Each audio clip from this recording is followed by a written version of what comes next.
I'm here because I am a roaring lion crying out righteousness. When Barack Hussein, the long-legged Mac Daddy Obama, first started running for the presidency, a number of the so-called, if you will, leaders, African-American leaders, rejected him. And they rejected him mainly because of his ancestry being white and African, or at least alleged to be. And but the so-called liberal, if you will, wing of the Democrat Party decided that he'd be a good choice to run at that time.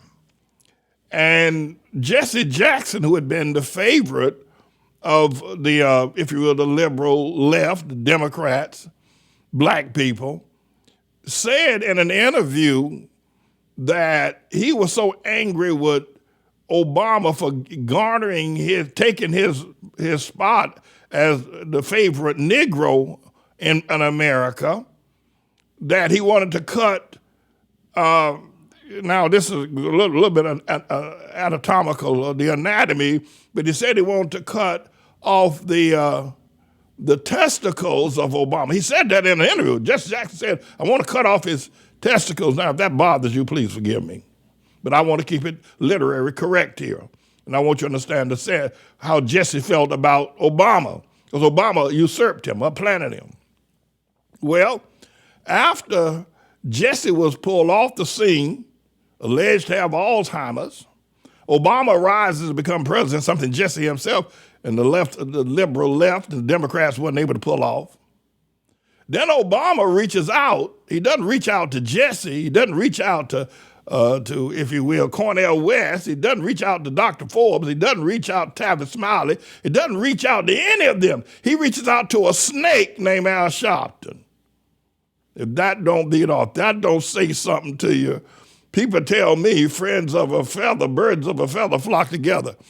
Obama's number one ace coon boom became Al Sharpton, not Cornel West, not Tavis Smiley, not Jesse Jackson. They're not any of those, not Harry Belafonte. I mean, a whole lot of people that are black that Obama could have reached out and nestled up to. No, that boy nestled up to a snake, a CI7 drug dealer snitch, Reverend Rat Sharpton. And when Obama patted him on the head, and the Sharpton was down there in the White House 81 times during Obama's presidency. Yeah, that's right. And then he got him a job on MSNBC because MSNBC wanted to have access to Obama. And then so MSNBC hired Sharpton. Now, I mean, and I think they're gay lovers. That's what I think. Now, you don't have to. By the way, if they're gay lovers, according to the rules of the LGBT, put it back up, Mr. India. If Al Sharpton and Obama are gay lovers, the LGBTQ should be proud that I've said it. They should be proud of that because everybody says that being gay is the LGBT, being switch hitting is beautiful, and everybody who speaks against it is ugly. So if Al and Obama are gay lovers, I don't know what else would cause the two of them to want to be together. Maybe Cornel West didn't want to go down that road of being gay. Maybe Tavis Smiley didn't want to be gay. Maybe Harry Belafonte didn't want to be gay. Maybe Jesse Jackson didn't want to be a gay lover with Obama. So Obama reached down and got Al Sharpton. And maybe they're gay lovers. I don't know. Anyway, I said all that to say this. Al Sharpton, I don't know if he's trying to save Eric Adams because there ain't no salvation for that boy.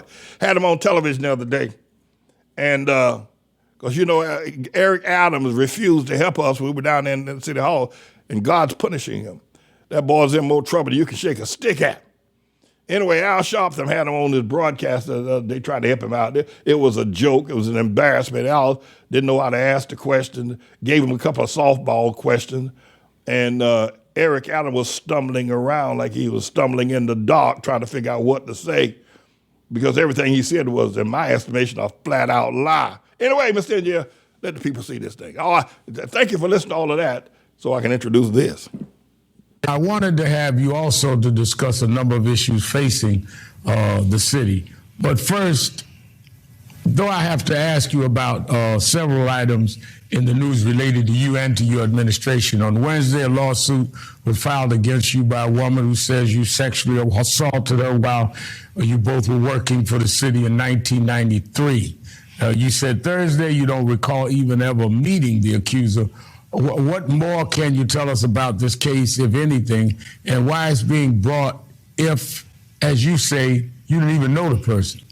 I don't know that, and I want to be clear. The law that was passed that allowed a look-back period of any form of action like this, I support the law. I think it should be used and not abused. I have no idea, why this was brought forth. I don't recall ever meeting this person. Hold it right there, Eric. Now, come on now, boy. Who's counseling you? Who's counseling you? You gave the wrong answer right there. Let me tell you why. First of all, you tried to smooth everything over. I said, yes, I think this law that allows people to look back into their lives and bring charges from 30 years ago, I think that's a good law. You're lying. Everybody know you're lying.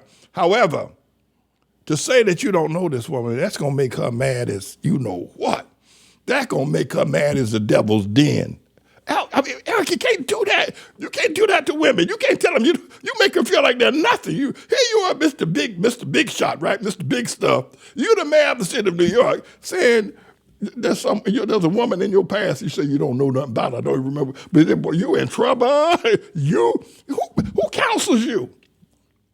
That boy Bishop White out there in Brooklyn? You should never say that about a woman as if, that you don't know her. You don't remember who she is. Oh, Lord, have mercy. That's worse than a sexual assault. That right there is going to send you to prison, boy. That's worse than a sexual assault. Whatever you did to her pales in comparison to what you just said is that you don't know her. Ain't you got no sense? I guess not. Go ahead, Mr. Engineer. I promise not to inflict myself upon y'all any further.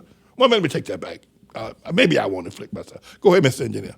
Years ago, this was stated, took place. And, people like you who know me, I have always fought on behalf of not only women specifically, but in general, uplifting people and protecting people. I protected people for 22 years as a police officer, and I know what it is to make sure that people should always receive the protection that they deserve. And we don't know the full scope of what this allegation is, but it's going to follow. It's the process, and I'm going to continue to do what I have to do to make sure the city navigates out of some challenging time.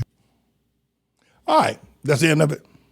All right, so I suppose that what we have going on at this present time is the Lord doing a payback and of the people that have ill-treated us.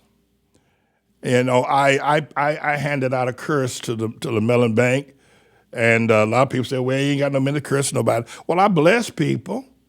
It doesn't just go one way. But Eric Adams, all of a sudden, things are falling down on him like a ton of bricks. And he's not going to be able to walk away from what he has done and things that he has said. And I'm not sure he will make it to the end of his mayor session.